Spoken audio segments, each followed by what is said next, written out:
Our tale begins with a spirited bunch, vigorously ascending the mountain. Among these folks, using the steps is our protagonist, who doesn't appear to relish the climb as much as the rest, and he's visibly drenched in sweat, while panting for breath from fatigue. Even the elementary school youngsters are ahead of him, and these kids seem to be chuckling at our hero's pitiful condition. This story's main character is apparently a writer, and when the senior citizen inquires why he can't keep pace with the small children, the guy simply states that being a writer provides ample reasons to relax. So he's not the most physically fit individual. He seems visibly irritated, particularly because his boss dragged him on this trip, and that sly, sneaky fellow might just be relaxing in the AC while enjoying video games for amusement.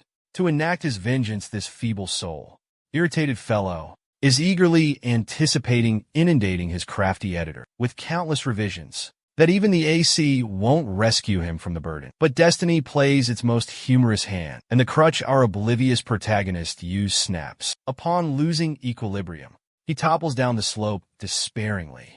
As he descends, his entire wretched existence materializes, and he begins pondering all those dubious decisions that guided him to his dire predicament. After plummeting for 3 successive frames, he ultimately faints entirely. Shortly after, he gradually awakens, wondering how on earth he survived. As he attempts movement, he discovers his hands bound, and while he tries to comprehend his current situation, a foul viscous fluid lands on his brow. Gazing upwards, he's stunned to see a bizarre crossbreed woman salivating over him, like he's a tasty morsel. But then he attempts to compose himself, thinking she's merely mortal, and folks don't typically consume one another, or so he believed. The woman seizes his blade and glides her finger across his form, still salivating like she's ready to devour something succulent. Delicate flesh, and when we say flesh, we mean the genuine article, not anything gross you're imagining. Anyway, the fool instantly begins weeping uncontrollably over his dreadful destiny. First, he gets hurled off a precipice,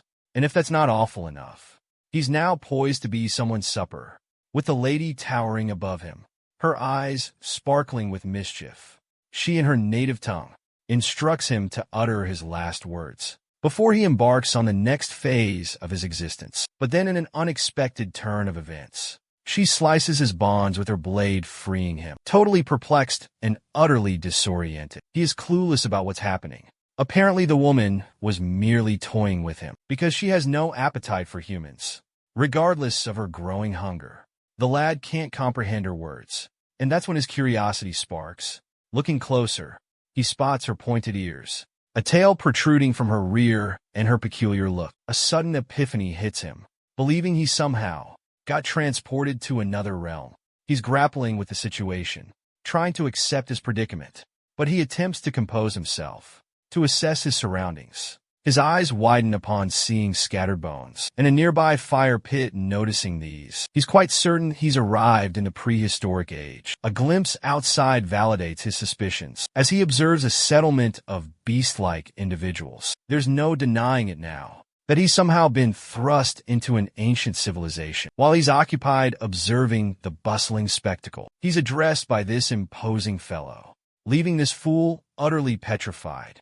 Upon seeing this colossal figure, the man utters words in an unfamiliar tongue, inquiring about our protagonist's identity and his presence there. Known as the Inferno Dragon Hamlet, it appears this strong man is the girl's parent. When she calls him Papa, this man swiftly rectifies her, reminding her to address him by his formal title before strangers. As the parent and offspring exchange their customary pleasantries, our protagonist feels incredibly uncomfortable standing there, completely baffled by their conversation, unable to comprehend this alien language. Meanwhile, the father-daughter pair feels somewhat apprehensive, observing him standing still like a lost sculpture. That's when Pops proposes taking him to the mystic, as he's excitedly anticipating this fresh face. So the woman starts guiding our lad, and as they wander through the town, everyone's mouths gape at this peculiar view of our protagonist, questioning if he's from an uncharted community. They even mention how delectable his flesh appears, remarking he has no brawn to display.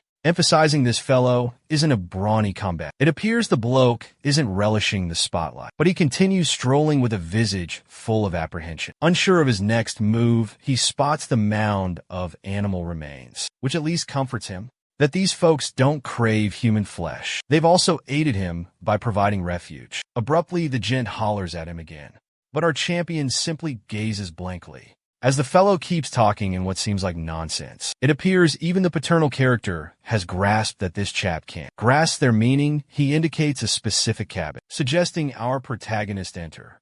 The village elder is nearing his end, and the villagers are frantic. No one in the village is suitable to inherit leadership. Their final prospect is our champion. They will assess his potential for leadership.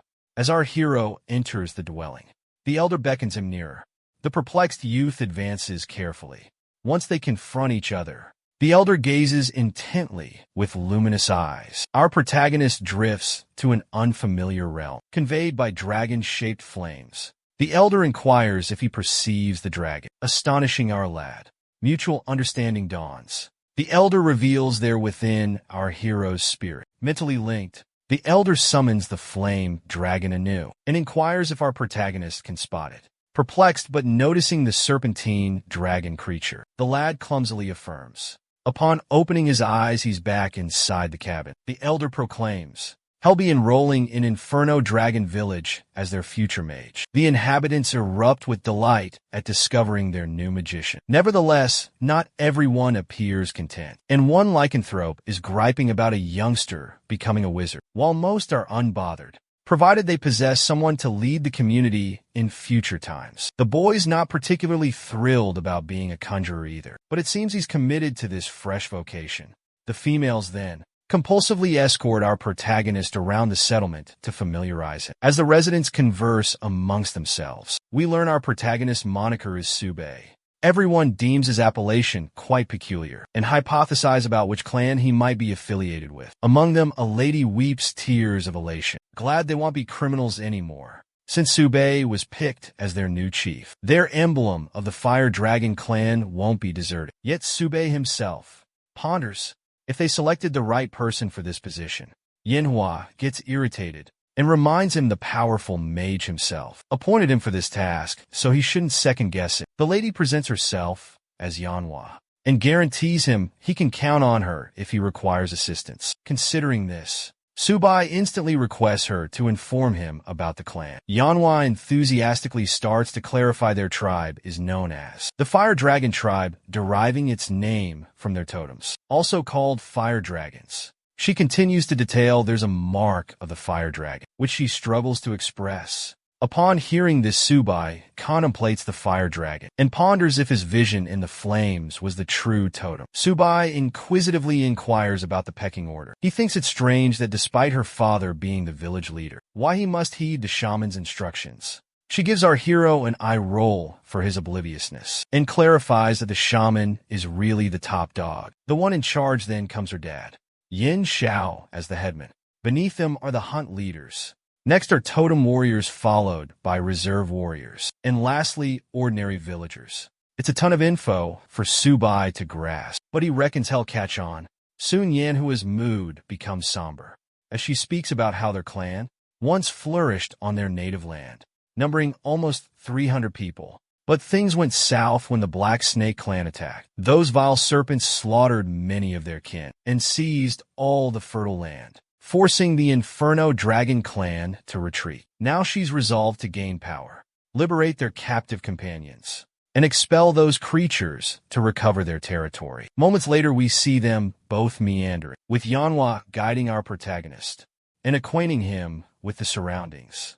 After sufficient walking, Sube experiences a surge of despair. Observing the hardships of these individuals, he sees their gaunt figures, an obvious indication of food shortage. The living situations are harsh and the hygiene is abysmal, allowing disease to proliferate easily. He understands that a contagious illness outbreak would be a catastrophic event for the struggling community. As he's feeling overwhelmed, uncertain of how to resolve this predicament, he's abruptly confronted by an unforeseen system interface, displaying that his system has activated. Remarkably, the youth isn't surprised by the system's appearance. As a novelist, he's accustomed to such occurrences. He immediately begins connecting with the interface. Currently, his sole option is daily logins to get random hints for newbies. Every day, he logs and grants a 1% possibility to obtain a mid-level support bundle and a 0.1% shot at an advanced support bundle. Logging in monthly ensures a mid-level support bundle. He's guaranteed one top-tier support bundle annually. Our protagonist isn't exactly thrilled to learn only 3 tiers of support bundles exist, and he's even less enthusiastic, knowing higher-level bundles won't be available until a full year passes. He worries that by that point, everybody will have perished from hunger. Suddenly, he queries his system if others nearby can also perceive the notification displays. The system answers that only the operator can engage with it. It becomes crystal clear when Manhwa grows irritated with our protagonist for daydreaming and ignoring her before further mischief. The goofball instantly apologizes, claiming slight dizziness. Though she pardons his inattentiveness, she appears quite upset. After their hectic day concludes, they retire to their tent. Manhwa sits quietly on the floor, while Subei examines the cabin, pondering spending the night. To his comfort, Manhwa shyly consents. Without hesitation, the fellow leaps onto the comfy bed, while the lass remains flustered and uneasy about his presence. The blockhead, totally oblivious, begins brazenly smelling the bedding, growing thrill, remarking they smell of milk. But he's not displeased. The woman finally erupts and pounces on our unaware protagonist, playfully urging him to cut it out and quit sniffing around, because it's her cabin. A short time later, we see these two just sitting there in a heavy cloud of discomfort. It appears Subei is comfortable cohabitating, considering her attractive looks and curvy physique, but she doesn't appear to reciprocate, and promptly starts squeezing his cheeks, simply because he entertained some improper thoughts. Annoyed, she heads out declaring she is going on watch. The lad understands she is a grown woman, but occasionally she becomes overly sensitive regarding such matters. He believes he will ultimately mend things with her afterward. Subei returns to the platform after signing in. He enthusiastically clicks the icon for his initial daily prize. The program displays a message, astounding him with an intermediate support bundle, which includes a basic healing method. Subei didn't anticipate such a generous gift immediately, but the system advises him to be patient.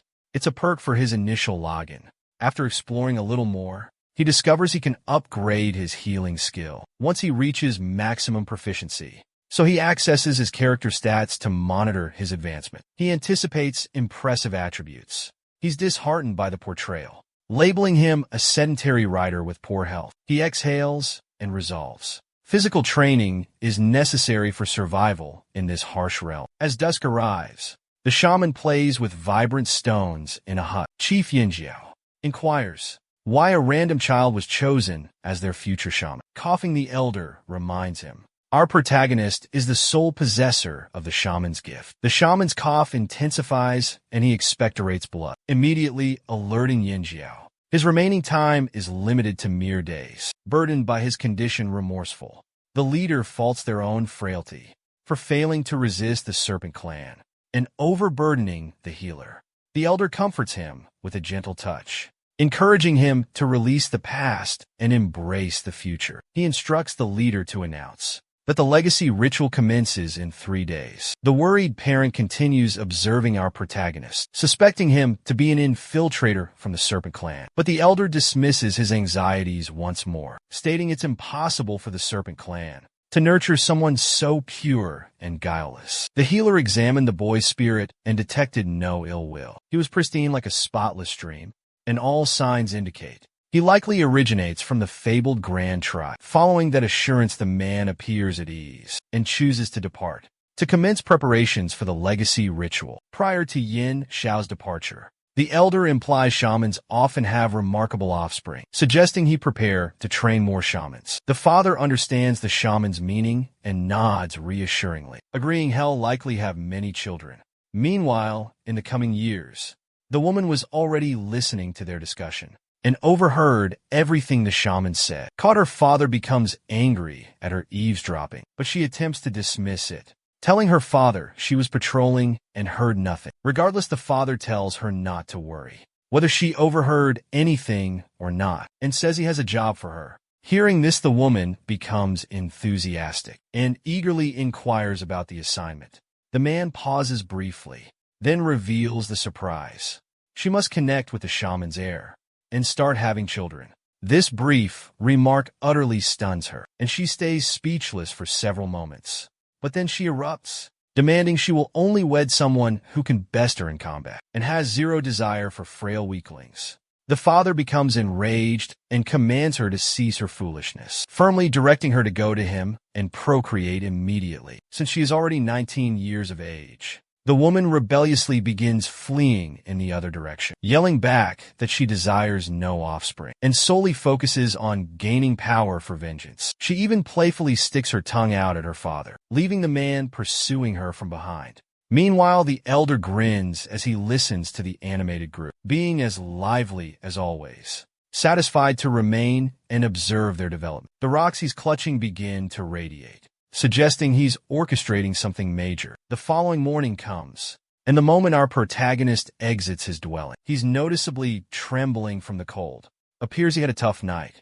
He almost froze to death, and currently, he's frantically searching for gaps to repair and make it through another day. Manhwa then arrives on the scene, noticing her presence. The lad requests her assistance in locating some straw, but she appears preoccupied.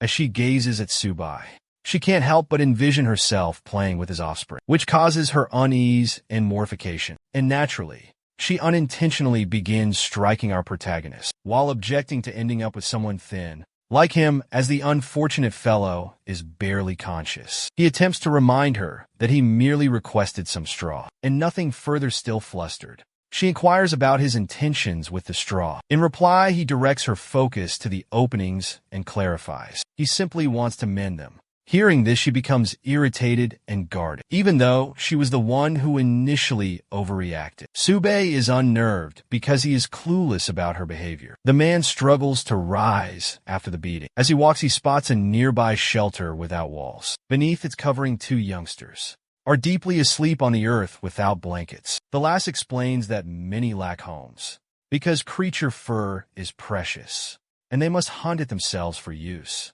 Our hero's compassion swells, and he takes some straw, gently blanketing both kids to keep them warm. Yanhua inquires why he gave them the straw, reminding him that as a mage, he should value his own well-being above all. But the lad interrupts her, saying all are equal in his eyes. It seems our hero's firm beliefs resonated with Yanhua, leading her to rethink that he may be better than she initially believed. As dusk approaches, a soldier excitedly proclaims the hunting group's arrival. It seems they've truly outdone themselves, returning with plentiful game. The youngsters especially are thrilled at the prospect of savoring it. Observing this, our protagonist inquisitively asks Yanhua if they too allocated meat based on rank, to which she concurs, and clarifies that the bulk of the meat is given to the totem fighters. A small portion goes to reserves and kids, but the common people rarely receive any. They generally must make do with forage berries, which never fully satiate their hunger. Moreover, half of the meat must also be preserved immediately after the hunting parties emerge. It's understandable why meat is scarce here, particularly with few warriors attempting to nourish the entire settlement. That's when our protagonist has a brilliant idea regarding agriculture and breeding livestock for sustenance. But the notion appears completely unfamiliar to the woman, who inquires about agriculture and questions the purpose of rearing animals when they're all barely surviving. By now, Subai is beginning to grasp it will be considerably more challenging to enlighten these individuals than he initially anticipated. Abruptly, one of the huntsmen approaches our protagonist and inquires about Yanhua's background. This triggers a revelation for the huntsman, who, after setting the board aside, becomes quite friendly and openly ponders if perhaps this lad is a prospective spouse, selected for her by the village elder. Naturally, this takes the woman by surprise, and she swiftly corrects him, clarifying that he's actually the future successor shaman. This elderly feline is utterly astonished and thrilled about having a new magician in the community. Another one commences teasing our protagonist, remarking he needs to devour plenty of meat to bulk up. The entire hamlet's destiny lies upon his slender frame. Subai faces the lass, inquiring if locals are consistently this welcoming to newcomers. She exhales, reminding him he's the settlement's greatest prospect. Thus he receives all the notice. Even village youngsters share their nourishment, though they haven't eaten for an eternity. Beneath the starlit evening, they sit alongside. The girl appears disheartened. He declined the youth's offer. It was a privilege for the youngster to provide. The lad dislikes the authority displays. He believes everyone is equal, himself included. As our protagonist prepares to devour the enticing fare, he observes Yanhua gazing longingly at his dish. When offered a portion, she initially refuses, but the scent is irresistible. Despite her objections, she succumbs and takes a morsel.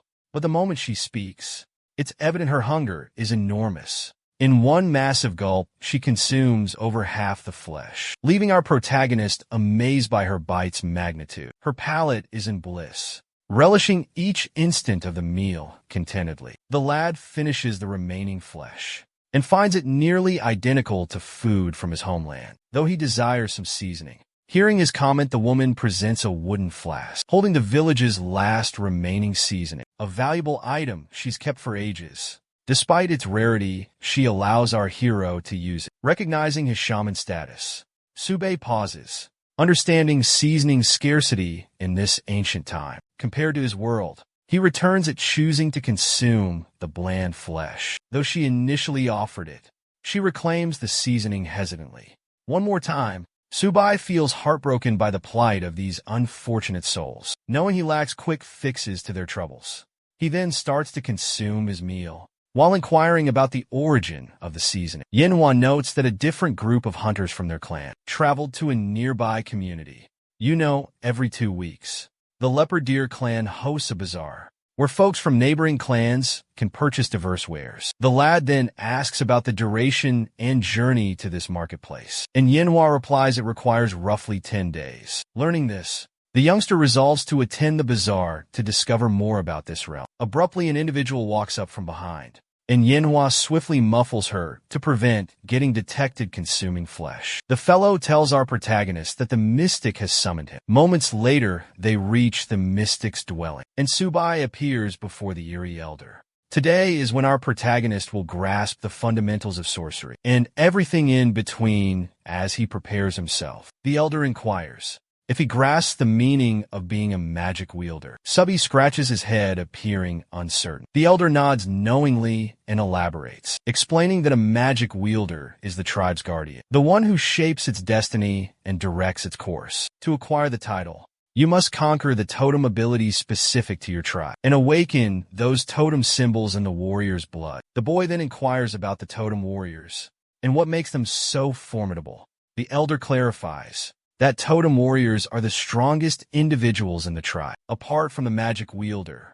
Each possesses significant power with their chi and blood, but there's a condition: without a totem symbol to lead them, all that strength remains incomplete. That's where the magic wielder intervenes. They possess the ability to unleash this potential and aid fighters unlock their blood's true power. Simply put, only mages can unleash the maximum capacity concealed within everyone's blood. With proper instruction, even someone naturally weak can become a mighty totem fighter. It's all about the disparity in chi and blood potency among individuals, which divides them into 3 groups, which are regular troops, backup troops, and totem combatants. And if our protagonist amplifies his blood potency sufficiently, he'll advance through the mage's right. The elder continues to clarify that while the backup troops can manage most creatures, the true peril lies past the tribe's boundaries, where potent creatures wander unrestricted, and only strong totem combatants can confront these menaces. They may be limited in quantity, but they are essential to the tribe's might. The tribe's total strength relies on the number of totem combatants they possess. With a magic user present, they can transform regular people into powerful fighters. That's why magic users are so esteemed. Investigating further, the shaman discloses that magic users do more than train soldiers, because they can also generate new magic users. He then displays his personally crafted domino sorcerer alongside the ancient texts, explaining the process of creating these domino sorcerers, and allows our protagonist to peruse them. But the moment this fool unrolls the scroll, he's baffled by the unknown script. When he tries to decipher the nonsense, his mind starts reeling. The elder comforts Subai. That hell grasped the magic user's writings. Once the inheritance ritual finishes, he then introduces one of the domino sorcerers, clarifying that each one possesses magical abilities. By using their own mystical energies, they can trigger these relics. The mention of sorcery piques Subei's interest, and he intently absorbs the old man's words. He details the diverse forms of magic, like methods for toxins, boons that amplify power and swiftness, restorative techniques for wounds, and beyond. The youngster inquisitively asks the mage about his specialties. The elder speaks of his proficiency in healing and utilizing benediction methods, or so the common folk believe. Upon hearing this brief statement, Subai swiftly grasps the implication that mages likely conceal their true capabilities and never fully disclose their secrets to prevent ambushes. The old man acknowledges Subei's astuteness and clarifies that while sorcerers possess immense power, they're also prime targets. Thus, discretion is paramount. Proceeding onward, the elder reminds our protagonist that the processes for creating and utilizing domino sorcerers, ancient clan knowledge, recorded on those parchment scrolls, Subai must keep secured in his mind. Subai vows to the elder he will protect those secrets with his existence. But as they converse, the elder violently expels blood. Witnessing the shaman ailing, Subai rushes and uses his healing powers to aid. Nearing his end, this old-timer is deeply amazed by our hero's restorative abilities and laughs softly, knowing that all those years of anticipation were worthwhile. It becomes evident that Subei's present healing capacity is insufficient to rescue the elder, a reality affirmed by the system display. Despite his state, the elder demands Subei assist him to rise. Aware time remains, and he desires to finish the ritual. Following that, the elder advances to ultimately initiate the inheritance rite. They saunter through the townspeople toward the platform. Upon arrival, our protagonist is requested to bow before the elder. The moment Subai genuflects, the mage commences the ritual, and the throng erupts in cheers. The mage then directs everyone to present their blood. Instantly, those in the forefront slice their palms, and blood gushes, drifting toward the elder, who shapes all this crimson liquid into a sphere. Once the blood morphs into the dragon-shaped emblem, this tiny being darts toward our protagonist. When the lad absorbs the dragon, a blazing aura abruptly engulfs his whole being. The elder then positions his forefinger on his own brow, conjuring a minuscule energy orb at his fingertip. He delicately grazes it against our hero's forehead, clarifying that this is the mage's authentic legacy, which encompasses the mage's chronicle and the mysteries of the totem's might. In the ensuing moment, the lad commences to float into another realm. Upon his descent, the setting changes to a band of nomadic rogues, journeying back to their native land. A youngster remarks they haven't had a meal in 2 days, and may perish from hunger before arriving at their endpoint. And this child appears to be their sage elder. As darkness descends, he departs from his companions. Gripping the Dominion sorcerer in his grasp, he beseeches the totem deities to enlighten him on his tribe's destiny. The moment he utters this, a potent energy envelopes him, which garners everyone's notice. Observing from afar, his mentor, who is also his mother, hastens towards him. The lad seems to have ingested a substantial quantity of prophecy elixirs, causing everyone to presume he might expire on the spot, since divination is deemed forbidden. But his mother commences healing him instantly, despite his dire predicament. He succeeds in summoning a slight grin, and as he is on the verge of revealing the promising prospects he foresaw his tribe's destiny, his mother urged him to keep the prophecy secret, quiet, and insisted he shouldn't determine his path based on foretellings. Under any circumstances, he inquired about his mother's thoughts on the tribe's prospects, and if they would ever gain power. She replied that certainty was impossible, but with her son as leader, she had no cause for worry. It seems this child envisioned our protagonist, present in his vision, giving him faith that our hero would become the deliverer, guiding the tribe from its darkest hours. The elder then awaited the arrival of this savior. As he aged, he patiently anticipated our hero, witnessing the passing of loved ones, Even when the serpent tribe conquered the Inferno Dragon tribe, the elder remained steadfast. He had long awaited the destined one, a vision from his youth premonition. And now our protagonist, the destined one the mage foretold ages ago, has at last appeared, witnessing the elder's past hardships. Unbidden tears cascade down Sub-Ace cheeks. The mage tells the lad to cease weeping, and then dabs his digits in crimson, formally bestowing the legacy of the Inferno Dragon clan upon our champion. With those parting words, the ancient man serenely departs. It's not a sorrowful conclusion to his existence. Instead, the mage perishes peacefully, having ultimately consigned the clan's duty to one he trusted. Next, the lad realizes.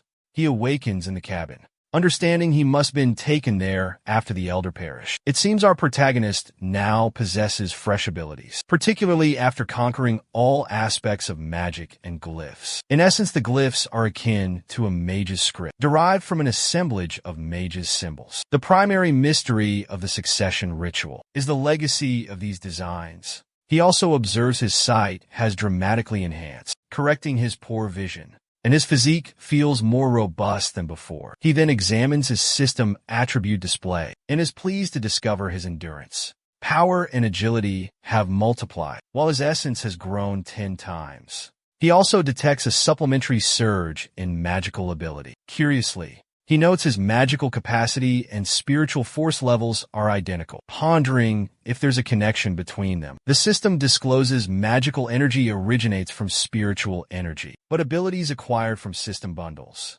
solely utilize his personal spiritual strength. Subsequently, he chooses to redeem 2 daily login bundles. When he authorizes the system to access them, he obtains a paring knife and a novice's guide ebook on linen fabric artistry. He's not exactly thrilled with these seemingly arbitrary and undesirable objects. I won't bore you with the entire history of Chinese linen fabric artistry, but this skill could be advantageous. Our protagonist can now craft burlap for the clan, substituting costly animal hides.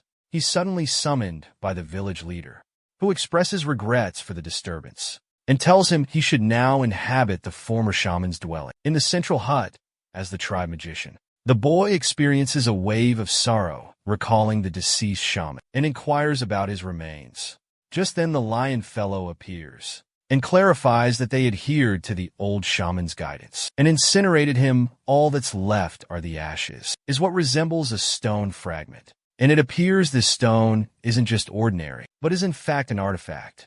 Both henchmen are simply baffled, questioning what this relic thing even is. That's when the kid shares a tale. Folks with virtue leave artifacts after passing. He desires these treasures and intends to erect a shrine once they reclaim their homeland from those serpents. We're now at the mage's cabin. Our protagonist inquires about the tribe's status and if there's sufficient food. The lion fella states provisions are scarce, barely enough for the totem fighters. That amount can't sustain 6 backups.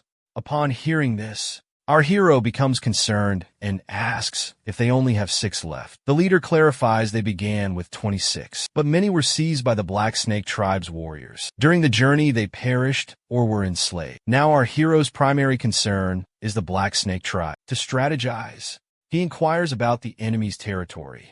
The leader says the Black Snake tribe won't trouble them currently. The terrain here is quite desolate due to the infertile grounds. Few creatures roam near our Hellfire Dragon tribe area. They must journey for many days to capture quarry. It's fortunate the Serpent tribe won't visit here, with no beasts to pursue. But it's unfortunate they can't obtain additional food. He's becoming concerned he and the residents might starve. If this continues abruptly, an idea sparks in our protagonist's mind, and he inquires if the lion knows about flax. The lion clarifies that flax is incredibly scarce and typically crafted by large communities. He has always desired flax garments and wishes his children could wear them. They also attempted creating flax after relocating, but couldn't locate any meat to exchange for it, not even in the major marketplaces. The flax material is either unavailable or incredibly pricey. You would need to offer at least 3 portions of jerky just to acquire a roll of flax fabric. The kid asks about the weight of a single meat piece. Those 2 resemble scrawny monkeys. Concentrate and use hand signals to indicate the jerky size. The boy then poses a major question. What are the dimensions of a linen roll? The lion guy stretches out on the earth, and the leader uses the lion as a guide.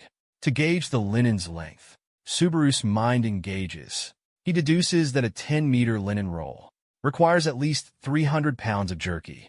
A hefty price. Sube aims to exploit this exorbitant linen reward and chooses to stockpile meat, ensuring everyone has ample food.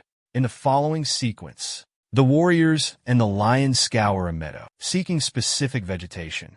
A soldier begins griping, reminding the group their mission is to hunt formidable beasts, not trim the grass. Their leader promptly waxes subordinate and orders him to be quiet, because this concerns the tribe's destiny. Earlier, our protagonist proposed locating this specific vegetation for textile production. Subai cautions them to maintain secrecy, to prevent becoming other people's prey.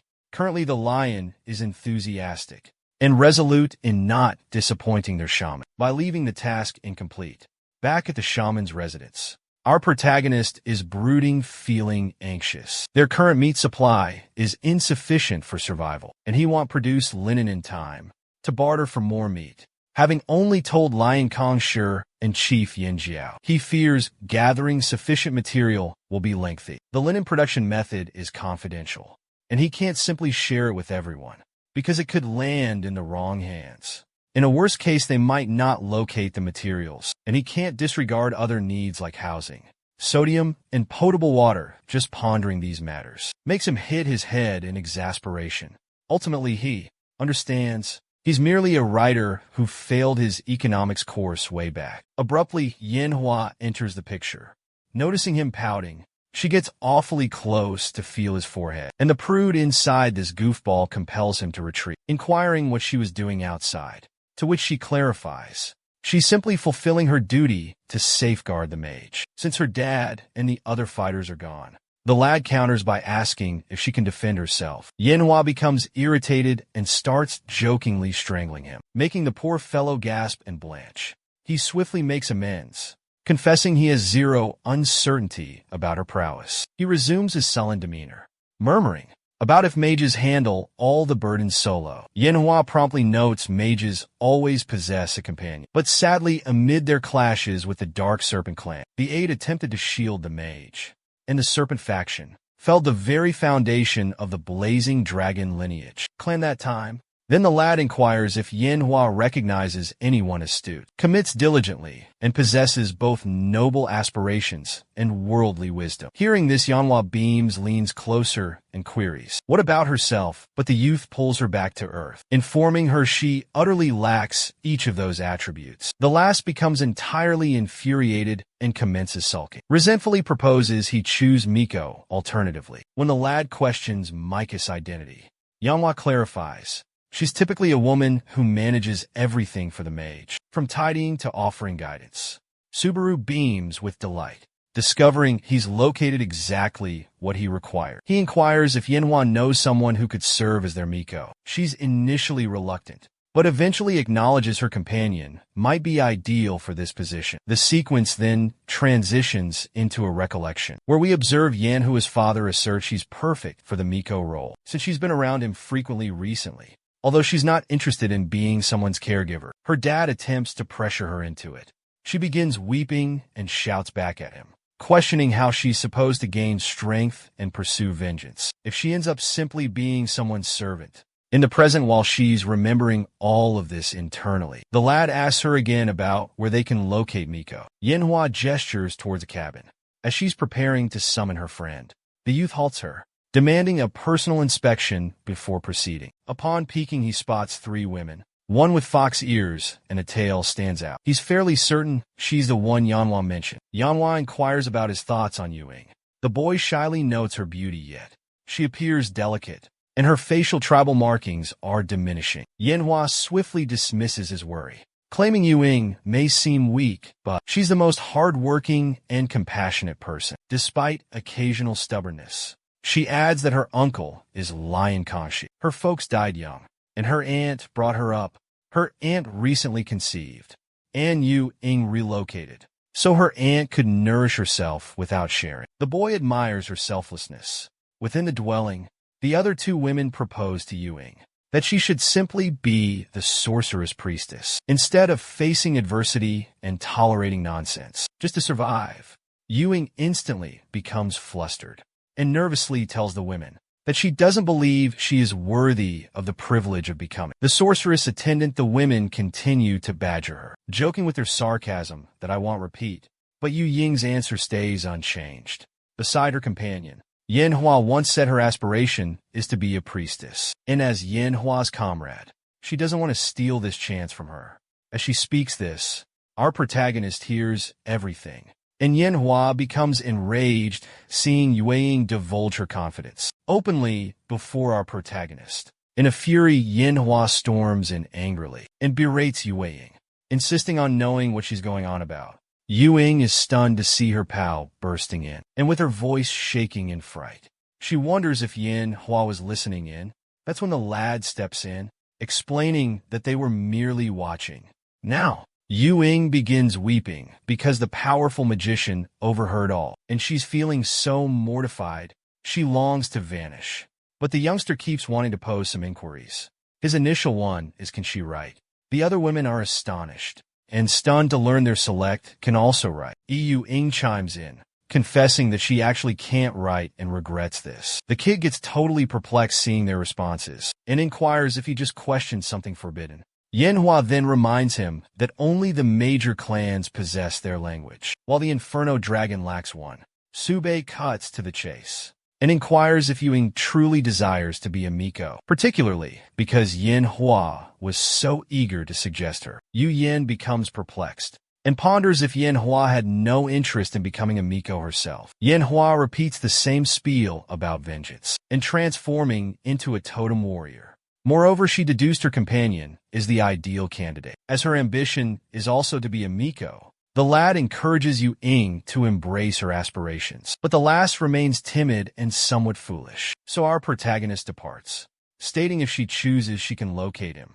Yanhua swiftly overtakes him and reminds him Yu is merely bashful, so he should give her a break. The lad replies he's not preventing her from becoming a Miko. She must make that jump herself to gain strength and conquer her own challenges. Finally, we observe someone sprinting towards our group. Yanhua is overjoyed, believing her companion has likely chosen to be a Miko, when the individual reaches our protagonist and presents him with a token of gratitude. The lad happily accepts it, though he's unaware of his deserving actions. Meanwhile, Miko appears disheartened it wasn't her pal, and they choose to depart once more. That's when the last note Yu is also approaching and seems to have been forgotten. Once the weary Yu finally reaches our hero, her mood brightens instantly, and she courageously proclaims her desire to be a Miko. After revealing her feelings, Yu begins to weep, but her companion offers a comforting presence, encouraging her to feel pride, not sorrow. Yuxing clarifies this waterworks are her happy tears, finally achieving her long-standing dream. To be a Miko, she's a tad disappointed it's so effortless. But our protagonist interjects,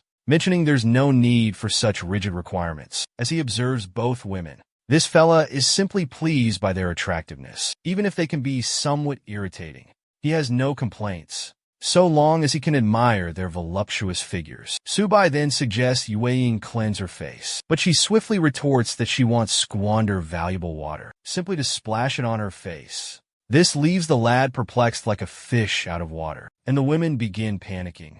As our hero retreats from the foul-smelling women, he then inquires about the villagers' bathing frequency. The woman gives him a disapproving look, reminding him they bathe annually during the monsoon season, which is common knowledge, and she's irritated to clarify. Subby is utterly bewildered by this. He's now certain they possess heightened olfactory senses and have simply grown accustomed to their own stench. Yue shyly inquires of our protagonist if daily cleansing is truly necessary. The lad eagerly agrees, already contemplating locating a water source to establish a proper hygiene system.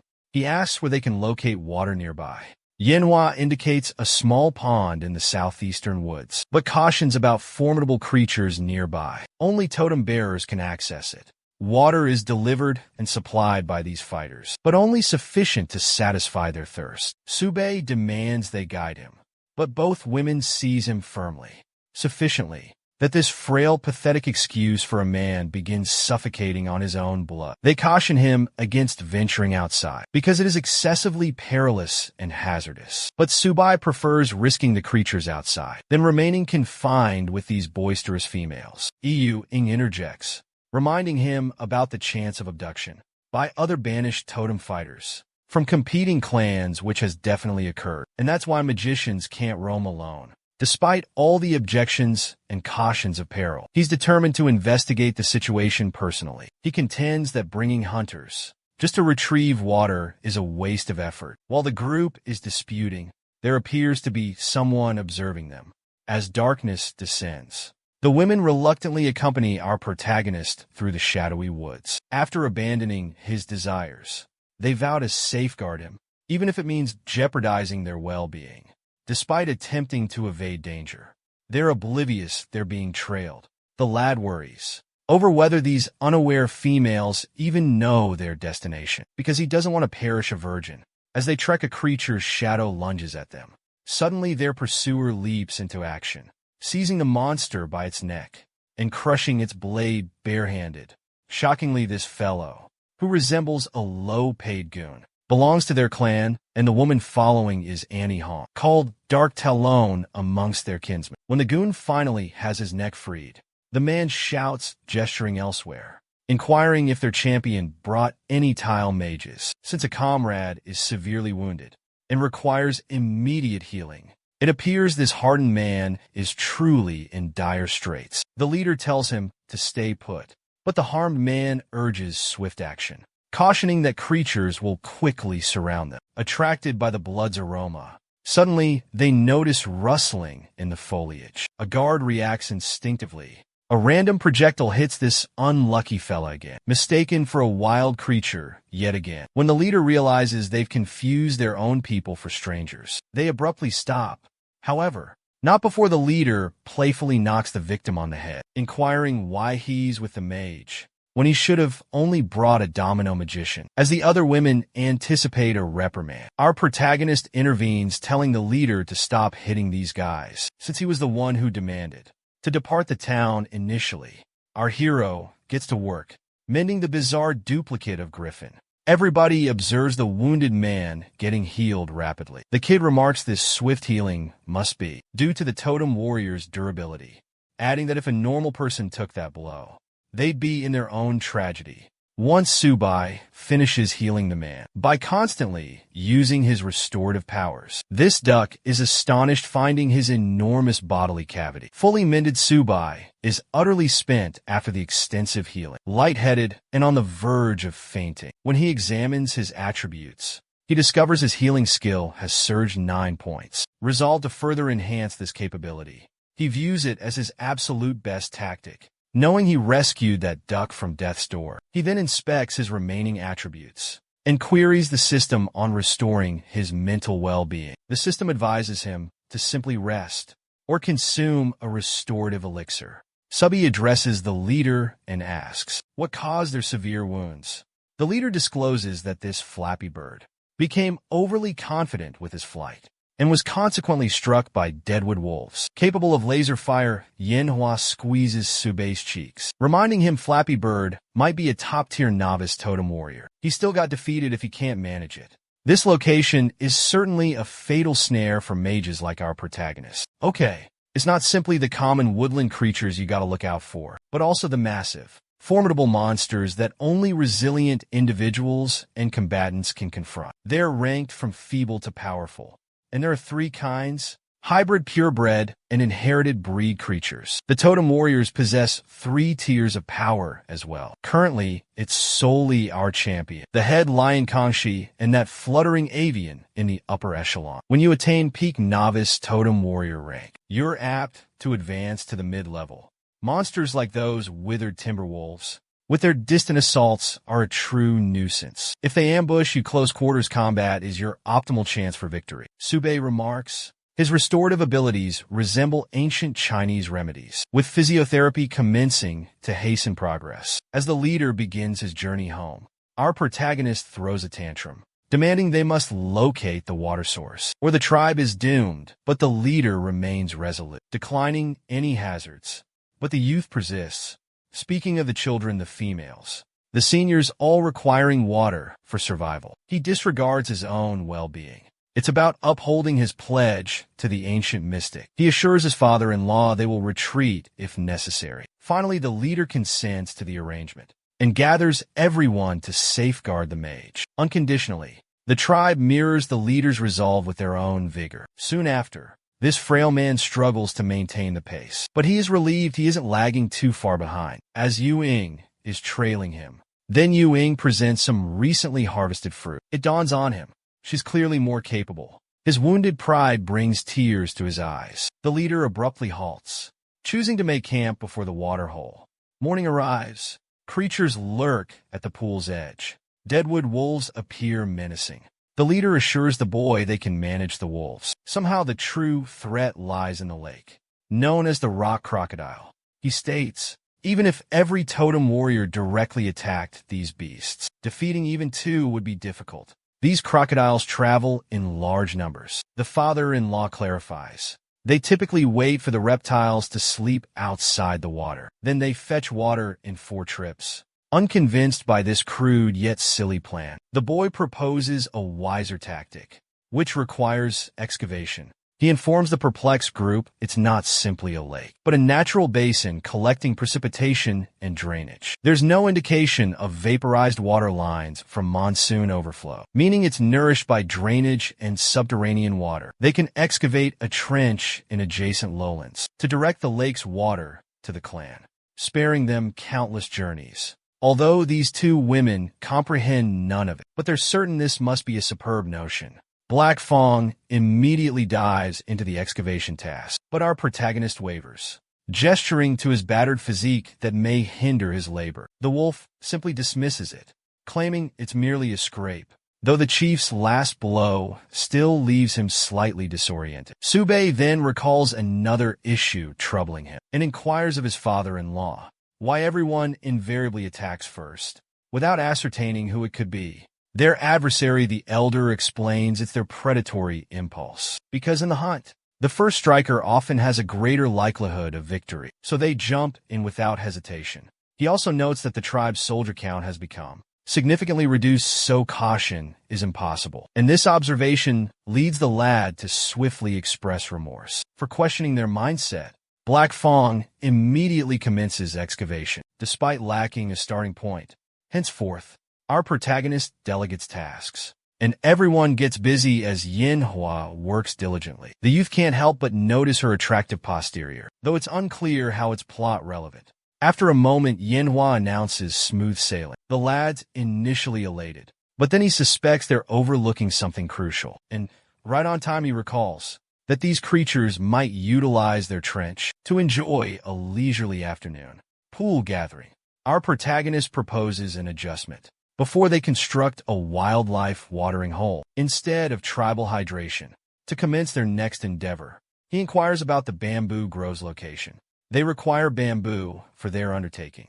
The group stares bewildered. Puzzled by the vegetation, he mentions. Our hero explains bamboo, a plant with a rigid exterior, but a hollow core. Yanhua interjects, noting similar hollow trees exist, called red knuckle trees and heartless grass, found only in ancestral territories. The leader interjects, inquiring about their purpose. Besides makeshift posterior prodding, instead of gluteal gags, our hero elucidates the concept of a conduit. Using bamboo to channel water flow, appears that the Pops has the ideal solution. Next, we see the leader felling some hollow logs, which our lad finds suitably spacious for holding liquid, essentially nature's perfect conduits. The chief, being his primal self, remains perplexed about their purpose. Our protagonist assures him he'll discover shortly. Yu-ing arrives, declaring Black Fong hit water. Upon seeing groundwater emerge, Subei's face beams with joy. And there's our natural-born genius, feeling quite pleased with finding water by simply digging a hole. Meanwhile, Yanhua intends to excavate similar holes in the village to address their water issue. But our protagonist bursts her bubble, clarifying that water sources aren't found everywhere. Their luck was due to the adjacent lake, where water naturally permeated the earth. The leader's still puzzled by these logs, finally inquires about their purpose in this water excavation endeavor. Our lad finally clarifies. They will utilize these empty tree trunks to construct a subterranean waterway, extending to the settlement. Once everyone comprehends, they instantly become enthusiastic after progressing. But it appears Ing remains inquisitive and questions why water isn't escaping their small hole if it can leak from the pond. In answer, our protagonist elucidates that the lake possesses more water, which generates higher pressure on its boundaries. This force compels water to seep out naturally. Conversely, their tiny pit lacks sufficient water or force to penetrate the barriers and cause spillage. Sube becomes invigorated and instructs everyone to gather twigs and foliage. To conceal the opening, he emphasizes that they must not creatures contaminating their water source. He tasks Black Fong and Yanhua with guarding the pit until his return from the settlement. He insists on greater community involvement, extending beyond the hunting party. Back in the town, our protagonist rallies the townspeople with an impassioned speech regarding their triumphant water discovery and inspires them to assist him in laying the pipes. As helpers volunteer, he heads back to the location and patiently instructs the perplexed group on connecting two hollow logs. He demonstrates how to carve the timber to match the outlines he's drawn on the earth, and then fasten both sides. By the conclusion of the lesson, the villagers extol him as the master of plumbing. 48 hours elapsed, and the villagers successfully extended the conduit to the town, finally obtaining water for their community. The whole tribe rejoices, giving all praise to our champion for accomplishing something as essential as water. Subai modestly tells the king Ing he merely guided everyone, and originally believed the task might require weeks. But the villagers' power made it occur much faster. In high spirits, he chooses to establish a helpful guideline for the community. When the woman inquires about the guideline, he grins slyly before instructing her to heat the water before consuming it. The information spreads rapidly through the community, and abruptly everyone's inquiring the same thing. Why heat the water before consuming? While Yueying feels apprehensive, she clarifies about these minuscule, unseen organisms in the water that heating can allegedly eliminate. The villagers remain doubtful because they have never encountered unseen organisms before in their existence, so they dismiss her words as nonsense. Their uncertainties begin to disturb Yueying, whose confidence is waning, as they allege she's fabricating stories and require a more persuasive explanation. After composing herself, Ing resolutely adds that the mystic cautioned that disregarding his counsel comes with consequences. He disavows responsibility for their well-being. This resonates with the townspeople, who recall instances of illness and death, likely due to contaminated water. Progressively, they embrace the mystic's warning regarding unseen microbes. After retiring for the evening, we glimpse our protagonist again, while toying with the stones. He nonchalantly inquires of Ing if she persuaded everyone to purify the water. She affirms, successfully mobilizing the villagers to adopt the new custom. Subai experiences fulfillment to lessen the chance of sickness from contaminated water, but he understands there's more work to do, like enhancing the food supply and sanitation for all. He suddenly spots Yueying preparing a bed nearby. Perplexed, he inquires about her actions, and she casually responds that she's bunking with him tonight. Subai is speechless, unprepared for such a daring act. Yueying flushes as she clarifies. It's due to her being Miko and needing proximity. Observing her allure and flawlessly rounded figure, Subai appears content, but her attractiveness is overwhelming. He struggles to maintain composure, especially with potential nosebleeds betraying him. As midnight approaches, the girl rests beside our oblivious protagonist, who finds himself totally awake in the late hours. Subby inquires if such closeness is prudent. The woman states it is irrelevant, should she not be a totem warrior, given her readiness for self-sacrifice. To grant him ample escape time, the lad resolves to quit ruminating and return to slumber. Due to a busy upcoming day, he enumerates sheep for early sleep, but his thoughts drift to Yanhua's shapely rear. Noticing this, he bonks his head in dismay, baffled by his sudden urge for admiring derrieres. To prevent mishaps, he rises and opts to hone his healing magic. For distraction, he takes a blade. He nicks his finger, lacking other subjects for his magic, He then sits and completely engrosses himself in refining his magical prowess by repeatedly mending his finger.